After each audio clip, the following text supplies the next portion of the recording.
अपना कोख किराए पर देकर पैसे कमाने वाली देवरानी। अस्पताल के कमरे में रश्मि बेड पर लेटी हुई है। उसके बगल में एक छोटा सा पालना रखा है जिसमें एक नवजात बच्चा शांति से सो रहा है।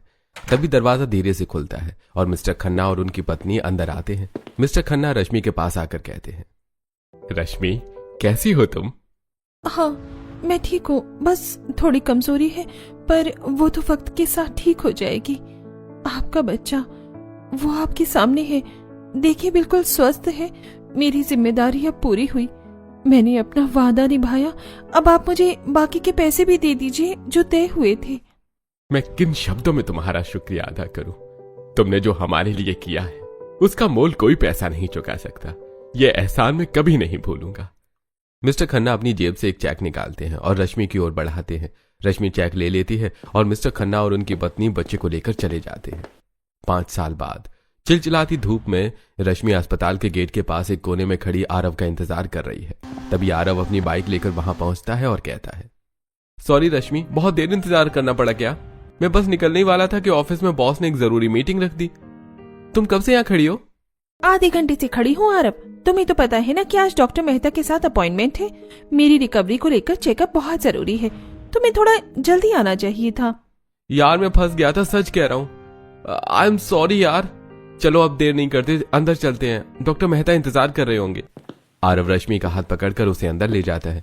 वो दोनों डॉक्टर के कैबिन में जाते हैं और कुछ देर बाद डॉक्टर के कैबिन से बाहर आते हैं। रश्मि के हाथ में कुछ दवाइयों का पर्चा है। तभी सामने से निशा और अविनाश आते हैं। निशा रश्मि से कहती है, अरे रश्मि, तुम यहाँ अस्पताल में? और आरव तुम भी? सब ठीक तो है ना? हाँ निशा, वो दरअसल मेरी तबीयत कुछ दिनों से ठीक नहीं थी, तो आरव मुझे यहाँ डॉक्टर को दिखाने ले आया। और तुम दोनों यहाँ कैसे? हम यहाँ अपनी एक पुरानी सहेली से मिलने आए थे। बेचारी सरोगेट मदर बनी थी, पर कुछ कॉम्प्लिकेशंस हो गए और उसकी हालत बहुत खराब हो गई। पता नहीं लोग ऐसा करते ही क्यों हैं। अपनी जान जोखिम में डालकर किसी और के बच्चे को जन्म देना ठीक नहीं। हो सकता है उसकी कोई मजबूरी होगी। वही तो, मैंने उसे कितना समझाया था कि ये सब मत करो, पर पता नहीं क्या मजबूरी थी उसकी। मुझे तो समझ ही नहीं आता कि कोई अपनी को कैसे बेच सकता है। 25 जनवरी 2022 के बाद सरोगेसी पूरी तरह से बैन भी हो चुकी है। ये इल्लीगल है, फिर भी लोग पैसों के लालच में अंधे हो जाते हैं। निशा रश्मि से थोड़ी देर बातें करती है और उसके बाद आरव कहता है, ठीक है रश्मि, काफी देर हो गई है, मुझे लगता है हमें चलना चाहिए।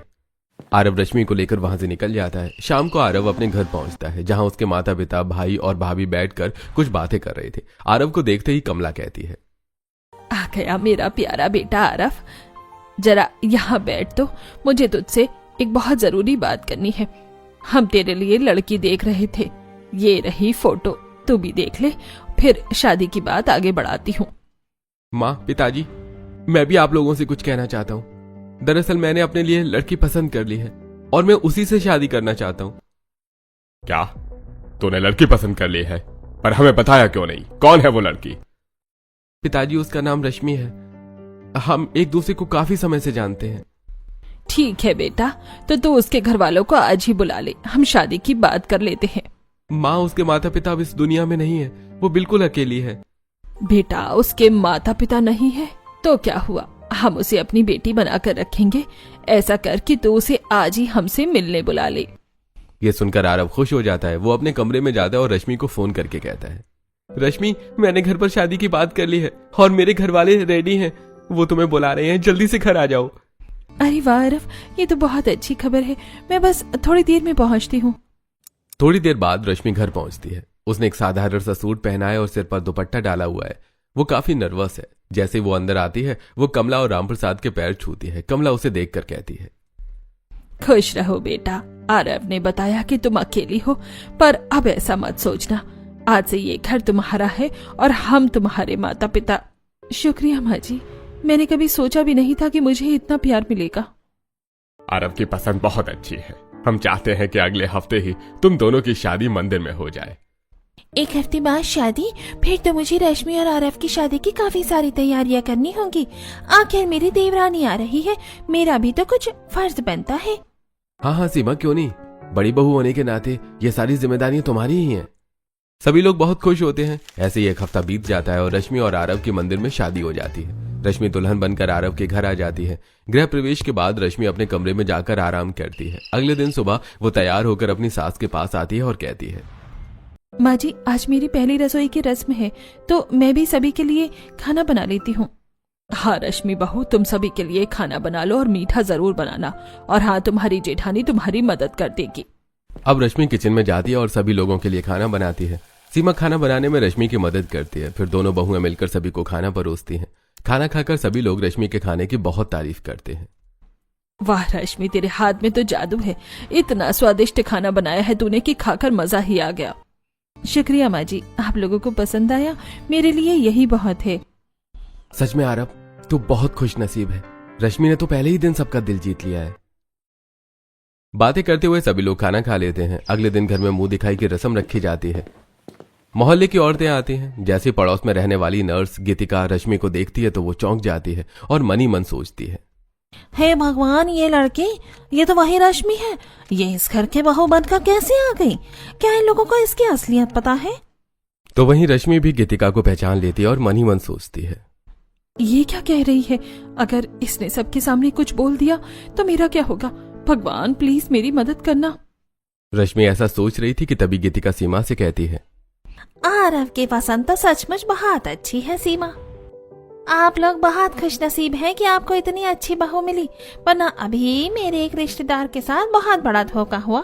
उनकी बहू आई और बाद में पता चला कि उसका किसी और के साथ चक्कर था। गीतिका जी, आप ये सब बातें यहाँ क्यों कह रही हैं? अरे मैं तो बस दुनिया का हाल बता रही हूँ, संभल कर रहना चाहिए।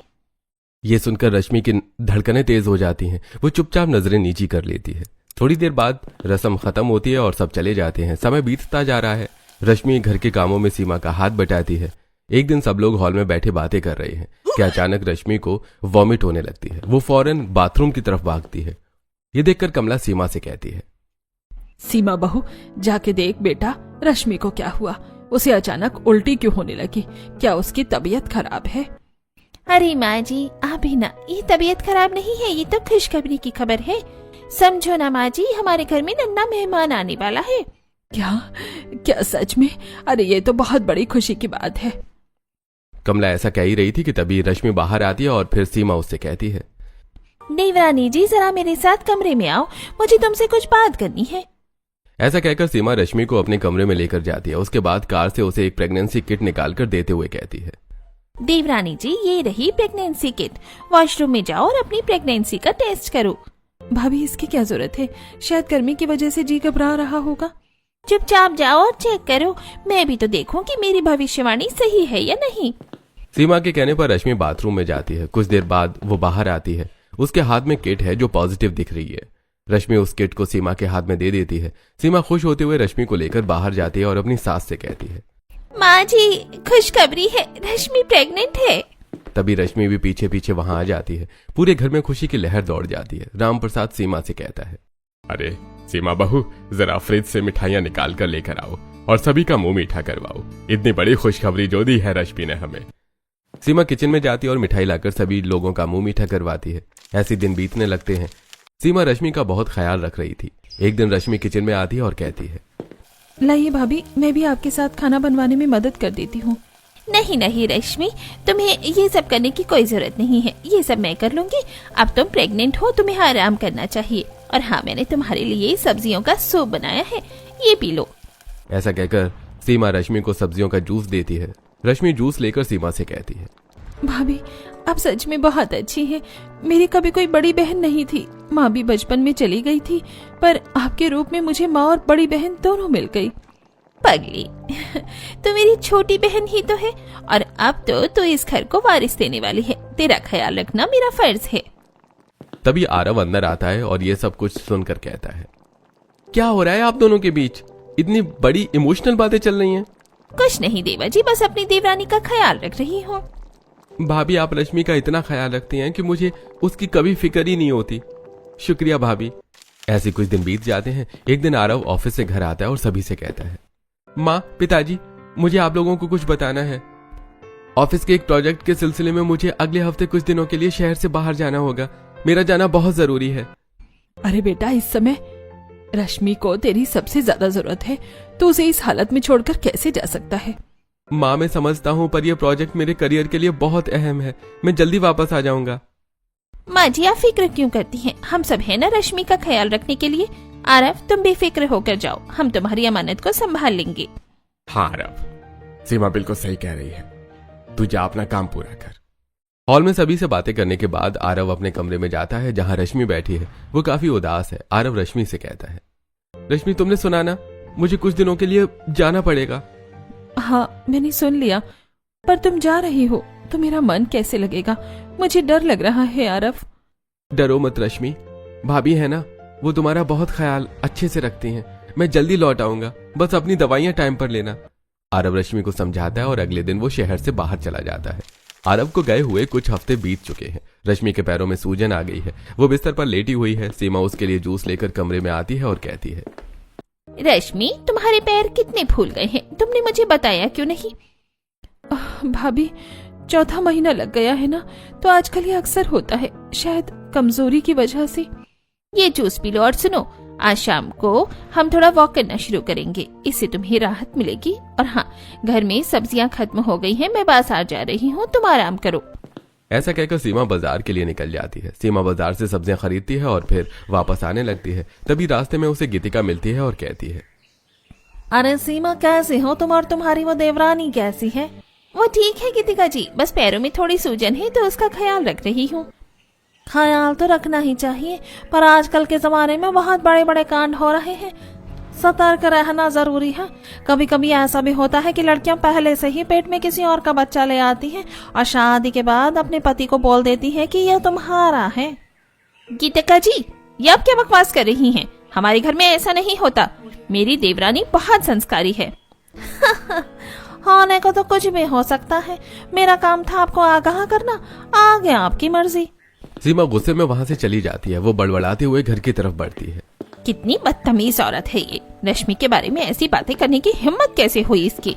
आज ही घर जाकर माँ जी को बताऊंगी और इससे कोई मतलब न रखें। सीमा जल्दी जल्दी घर आती है। पहले तो वो सारी सब्जियां रसोई में रख देती है और फिर अपनी सास के कमरे में जाकर सारी बातें बताते हुए कहती है, माँ जी आज के बाद हम उस गीतिका से कोई मतलब नहीं रखेंगे। हाँ बेटा तू सही कह रही है, अगर रश्मि को ये बात पता चलेगी तो पता नहीं वो क्या सोचेगी। ऐसे ही सीमा बात खत्म कर देती है। 4-5 दिन और बीत जाते हैं। एक दिन सीमा अपने कमरे में बैठी पपीता काट रही थी। तभी रश्मि वहां आती है और सीमा से कहती है, भाभी मुझे बोर लग रहा था तो सोचा आपके कमरे में बैठकर बात कर लूं। हाँ हाँ रश्मि आओ बैठो, ये पपीता खा लो। अरे भाभी प्रेगनेंसी में 4-5 महीने तक पपीता नहीं खाते हैं। पपीता गर्म होता है, इसीलिए इसे खाने से मिसकैरेज का भी खतरा हो सकता है। रश्मि की बात सुनकर सीमा को थोड़ा अजीब लगता है और वो कहती है, हाँ रश्मि मुझे तो ध्यान ही नहीं रहा था, लेकिन तुम्हें ये सब कैसे पता। अरे भाभी वो मेरी एक सहेली ने मुझे बताया था, इसीलिए पता है। ऐसा कहकर रश्मि बात को टाल देती है। ऐसे कुछ दिन बीत जाते हैं। एक दिन सीमा बालकनी में खड़े होकर बालों को सुखा रही थी। तभी मोहल्ले की 2 औरतें पुष्पा और कामिनी बातें करते हुए जा रही थी। सीमा उनकी बातों को सुनती है। सुना तूने रश्मि के पेट में जो बच्चा है वो उसका नहीं है, सुना है किसी और का बच्चा लिए घूम रही है वो। अरे बहन मैंने तो यहाँ तक भी सुना है कि वो पैसे लेकर अपनी कोख बेचती है। भगवान ही बचाए ऐसे लोगों से, जिनके परिवार में वो रहती है उन्हें तो कोई दिक्कत नहीं, तो हमें क्या है। बातें करते हुए दोनों वहां से चली जाती हैं। तब सीमा मन ही मन सोचती है, आखिर ये लोग रश्मि के बारे में ऐसी बातें क्यों कर रही हैं? भला उन्हें रश्मि से क्या दुश्मनी हो सकती है? कहीं कुछ ऐसा तो नहीं, इसके बारे में मैं नहीं जानती हूँ। वो ऐसा सोच रही थी कि तभी कमला उसे आवाज देती है, अरे सीमा बहू कहाँ है तू, जरा मुझे 1 कप चाय तो देते। माँ जी अभी बनाकर लेकर आती हूँ। अब सीमा रसोई में जाती है और चाय बनाती है। तभी रश्मि वहां आ जाती है और सीमा से बातें करने लगती है।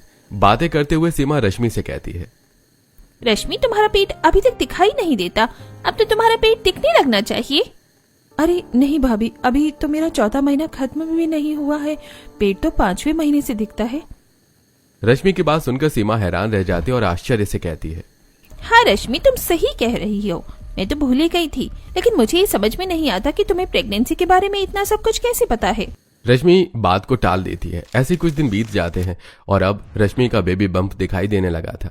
एक दिन रश्मि को देखकर कमला सीमा से कहती है, सीमा बहू अब तो रश्मि का पेट बड़ा होने लगा है, तू ऐसा करके आज बाजार चली जा और उसके लिए कुछ गाउन खरीद कर ले आ। हाँ माँ जी, आज मैं भी यही सोच रही थी, एक बार रश्मि से भी पूछ लेती हूँ, अगर वो बाजार जाएगी तो उसे भी ले जाऊंगी। उधर रश्मि अपने कमरे में फोन पर आरव से बात करते हुए कहती है, आरव तुम कब तक आओगे? मुझे तुम्हारे बिना बिल्कुल अच्छा नहीं लगता है। क्या करूं रश्मि, मैं यहाँ पर फंस गया हूँ। जब तक मेरा प्रोजेक्ट कंप्लीट नहीं हो जाता मैं नहीं आ सकता। वैसे भाभी और माँ तो तुम्हारा ख्याल रख रही होंगी ना? हाँ आरव, बहुत ख्याल रखती हैं। तभी सीमा वहां जाती है। सीमा को देखकर रश्मि फोन रख देती है और सीमा रश्मि से कहती है, रश्मि, मैं ये कह रही थी कि मैं तुम्हारे लिए गाउन खरीदने बाजार जा रही हूँ, अगर तुम्हें मेरे साथ चलना है तो तुम भी चलो। नहीं भाभी, लेकिन आप जा रही हो तो गाउन के साथ साथ मेरे लिए इमली और कच्चे आम भी ले आना। हाँ हाँ, तुम चिंता मत करो, मैं ले आऊंगी।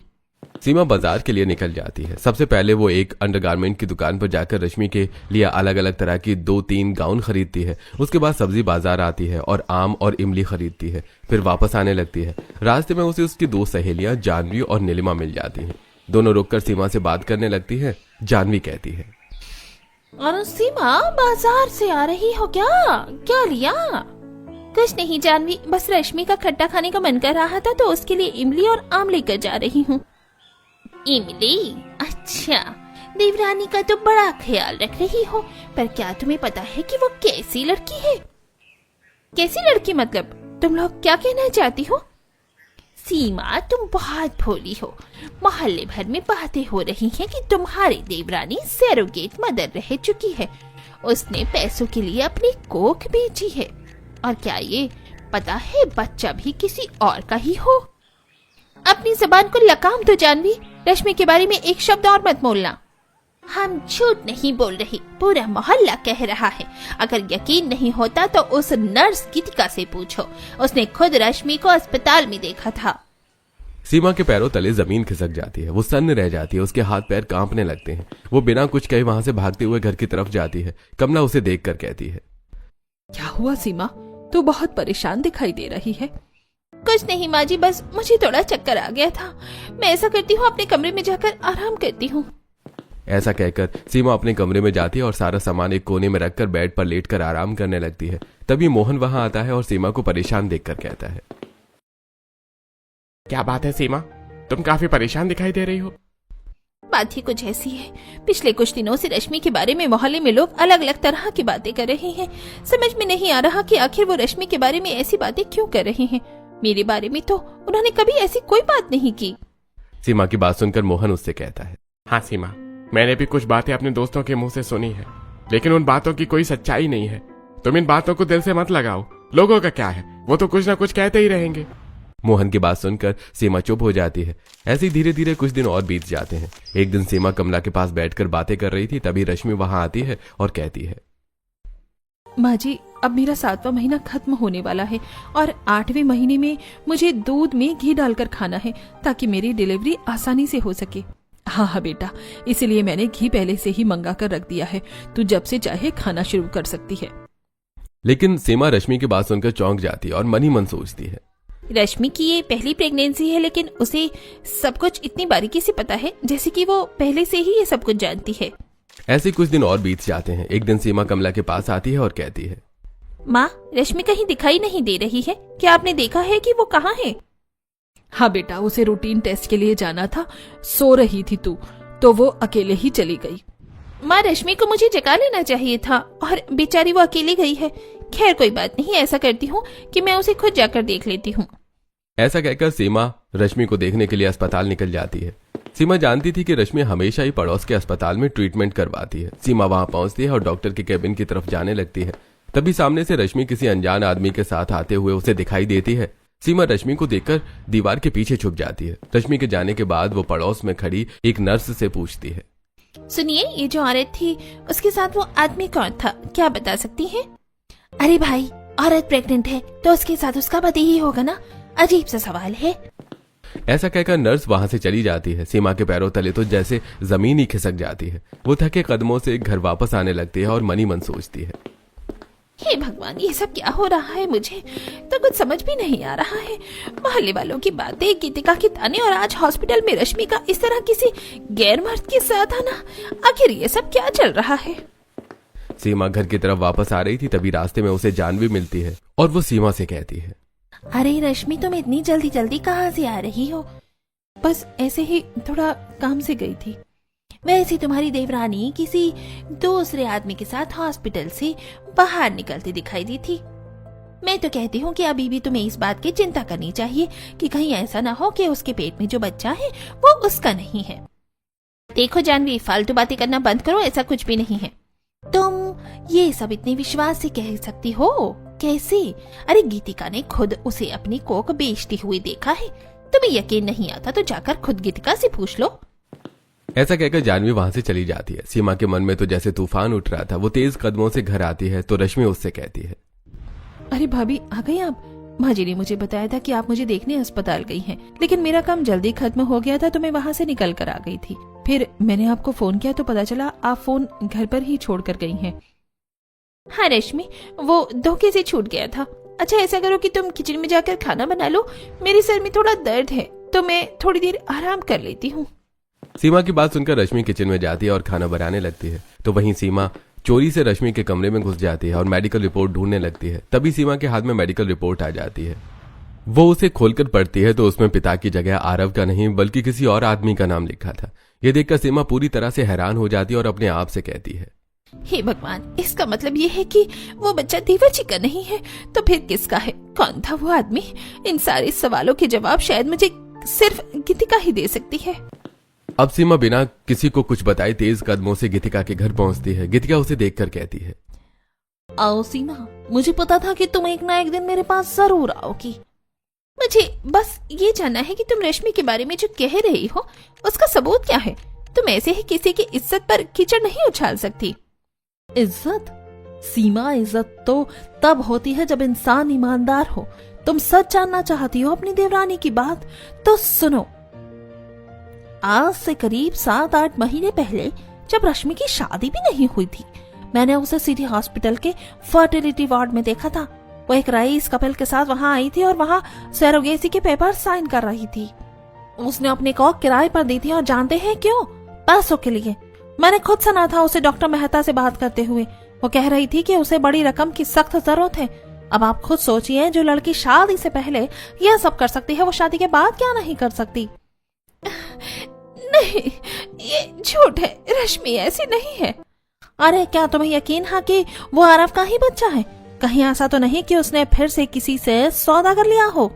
गीतिका की बात सुनकर निशा का सिर चकराने लगता है। वो घर वापस आती है और रश्मि को आवाज देते हुए कहती है, रश्मि कहाँ हो तुम? बाहर आओ, कहाँ हो तुम? जल्दी बाहर आओ। क्या बात है सीमा, बहू तो इतना गुस्सा क्यों कर रही है? आने दीजिए सबको बाहर बाजी, मैं सब बताती हूँ। सीमा की आवाज सुनकर रश्मि, मोहन और राम प्रसाद भी हॉल में आ जाते हैं। तब सीमा सभी लोगों से कहती है, रश्मि क्या ये सच है कि तुमने पैसों के लिए अपनी कोक बेची थी? क्या तुम एक सरोगेट मदर हो? भाभी मेरी बात सुनिए भाभी, आप जैसा समझ रही हैं वैसा नहीं है। मैंने ये सब अपनी खुशी के लिए नहीं किया था। तो किसके लिए किया था? क्या रव जानता है इस बारे में? क्या उसने एक ऐसी औरत से शादी की है जो पहले से ही किसी और के बच्चे को जन्म दे चुकी है? और ये बच्चा जो अभी तुम्हारे पेट में है, क्या ये भी किसी सौदे का ही हिस्सा है? तुमने हमें धोखा दिया है रश्मि, इस घर की इज्जत को मिट्टी में मिला दिया। ये क्या कह रही है तू? रश्मि बेटा, क्या ये सच है? क्या तूने हमसे इतना बड़ा राज छुपाया? रश्मि जवाब दो, क्या तुमने सचमुच इस खानदान की नाक काट दी? रश्मि किसी की बात का कोई जवाब नहीं देती। तब कमला कहती है, रश्मि की खामोशी बता रही है वो सचमुच धोखेबाज है। सीमा अभी आरव को फोन लगाओ और उसे यहाँ बुलाओ। आज के बाद रश्मि इस घर में नहीं रह सकती। अब सीमा आरव को फोन लगाती है तो उसे पता चलता है कि रश्मि ने पहले ही उसे फोन कर दिया और वो घर ही आ रहा है। थोड़ी देर बाद आरव घर पहुंच जाता है और सभी लोग आरव पर बरस पड़ते हैं। सीमा आरव को सारी बातें बताती है और कमला कहती है, आरव, इसने हमें बहुत बड़ा धोखा दिया है, तू अभी इसे धक्के देकर घर से निकाल दे।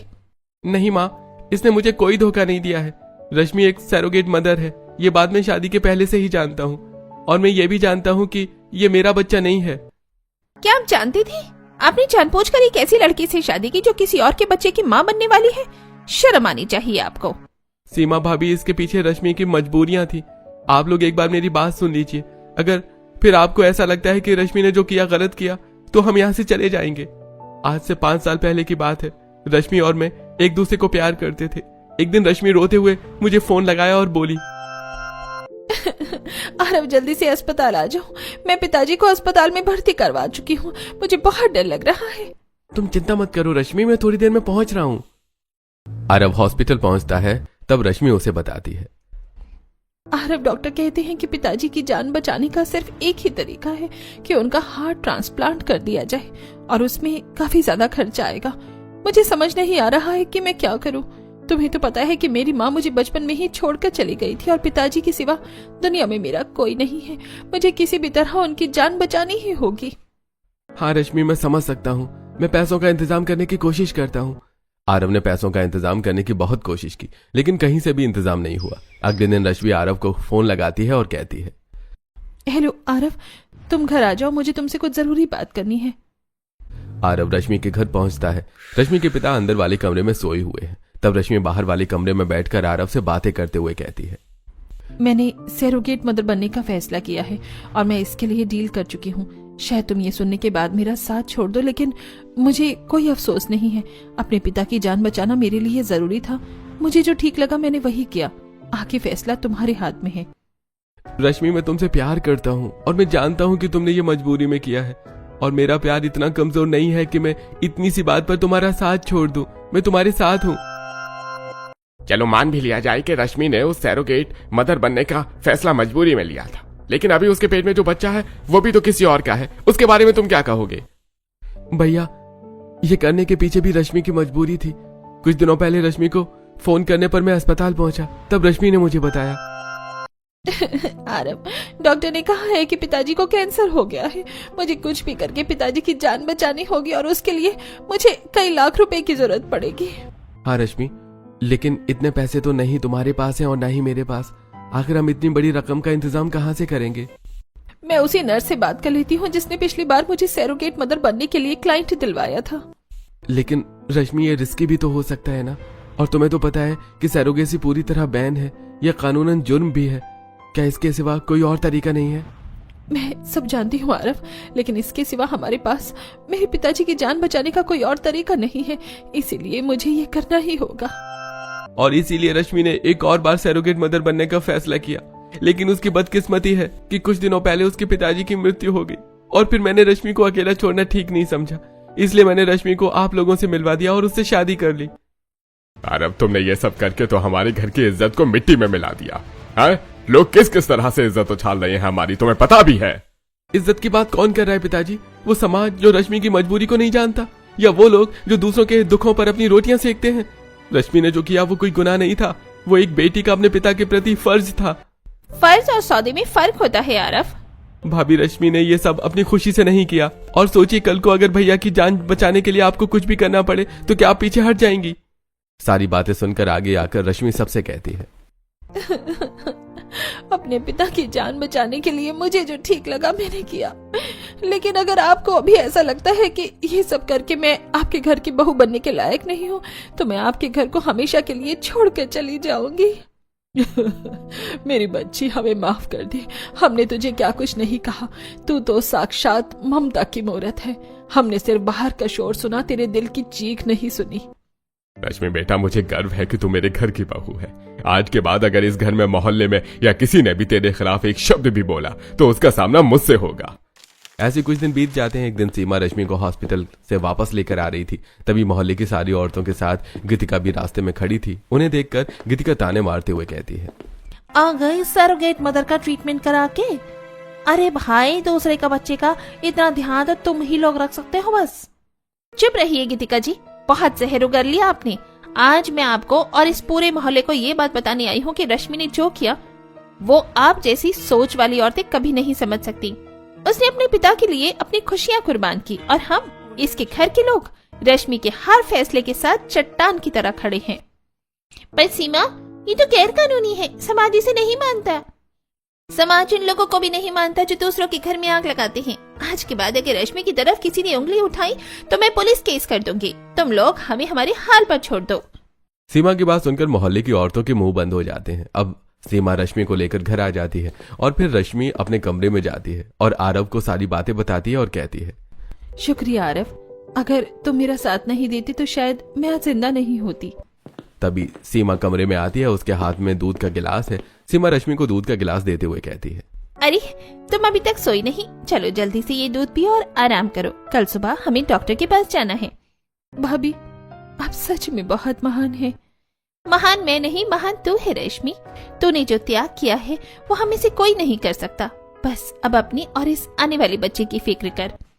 ऐसे कुछ दिन और बीत जाते हैं और रश्मि की डिलीवरी का समय आ जाता है। सभी लोग रश्मि को अस्पताल लेकर पहुंचते हैं और फिर रश्मि की नॉर्मल डिलीवरी होती है। पूरा परिवार रश्मि के पास ही खड़ा था। तभी वहां पर मिस्टर प्रेम और उनकी पत्नी आते हैं। रश्मि उन दोनों को देखकर कहती है, मिस्टर प्रेम, मेरी जिम्मेदारी पूरी हुई, ये बच्चा आपका है, आप इसे ले जा सकते हैं। तुम्हारा बहुत बहुत शुक्रिया रश्मि। तुम्हारी जो डील हुई थी उसके अकॉर्डिंग बाकी के जो पैसे बचे थे मैं तुम्हें उसका चेक दे देता हूँ। नहीं, अब उसकी कोई जरूरत नहीं है। मैंने अपने पिता के इलाज के लिए ये पैसे तय किए थे, लेकिन वो अब इस दुनिया में नहीं रहे, तो प्लीज आपके पैसे रहने दीजिए। मिस्टर प्रेम और उनकी पत्नी बच्चे को लेकर वहां से चले जाते हैं और रश्मि अपने परिवार के साथ खुशी खुशी अपने घर लौट आती है। ऐसे कुछ समय बीत जाता है और रश्मि एक बार फिर प्रेग्नेंट हो जाती है, लेकिन इस बार ये बच्चा किसी और का नहीं बल्कि आरव और रश्मि का होता है। घर में खुशी की लहर दौड़ जाती है और इस तरह रश्मि के जीवन में सब कुछ ठीक हो जाता है।